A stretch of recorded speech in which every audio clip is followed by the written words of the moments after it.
नौशीन की शादी के बाद जब वो अपने ससुराल पहुंची तो उसे गांव के किनारे बना हुआ मिट्टी का कच्चा सा घर देखकर हैरत हुई। छत पर भूसा, दीवारों में हल्की सी दरारें और सहन में बंधी बकरी सब देहाती जिंदगी की सादगी बता रहे थे।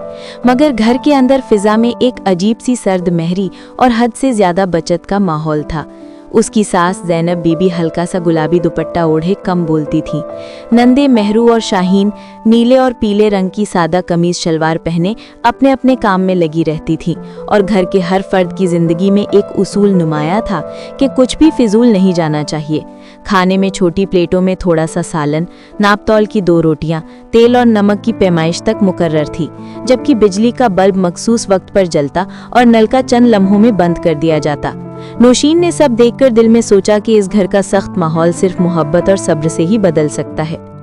कुछ दिन बाद जब खाना पकाने की जिम्मेदारी उस पर आई और वो मिट्टी के छोटे से बावर्ची खाने में पहुंची तो महदूद इज्जा देखकर पहले तो परेशान हुई, मगर फिर हिम्मत करके सोचा कि थोड़ी चीज़ों में भी बेहतरीन खाना बनाया जा सकता है।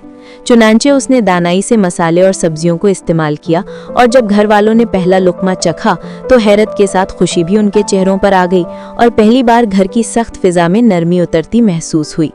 अगले दिन जब नौशीन खाना पकाने लगी तो सास आकर बोली कि तेल और नमक यूं डालना कि लगे ही ना, मगर नौशीन ने अदब से कहा कि माँ जी, जरा सा तेल या नमक अगर खाने को जायका दे दे तो इसमें क्या बुराई है। इसके नर्म लहजे ने सास के दिल में जगह बनानी शुरू कर दी। दिन गुजरते गए और अब जब भी नौशीन बावर्ची खाने में आती तो बच्चों हमाद और राबिया की हंसी से घर गूंजने लगता और कच्चे घर की दीवारों में जिंदगी जैसे धीरे धीरे लौट रही थी। नौशीन ने घर के छोटे छोटे मसाइल भी खुद हल करना शुरू कर दिए।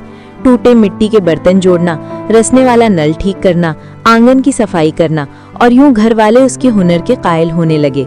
एक दिन मेहमान आए तो नौशीन ने कम इज्जा में लजीज पकौड़े और खुशबूदार चाय बनाकर पेश की तो सबने तारीफ करते हुए कहा कि ऐसे जायकेदार पकौड़े उन्होंने पहले कभी नहीं खाए, जिससे घर में खुशी की नई लहर दौड़ गई।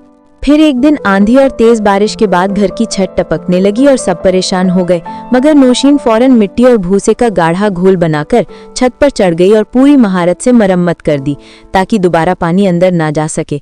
इसकी इस मोहब्बत भरी मेहनत ने सबके दिल मजीद पिघला दिए और यूं घर वालों ने भी उसके तरीके अपनाने शुरू कर दिए, जिससे कंजूसी का सख्त निज़ाम आहिस्ता आहिस्ता खत्म होने लगा और उसकी जगह ताउन, हंसी और खुशियों ने ले ली। छोटे छोटे मौकों पर मीठा बांटा जाने लगा, सब मिलकर काम करने लगे और घर का माहौल मोहब्बत से भर गया।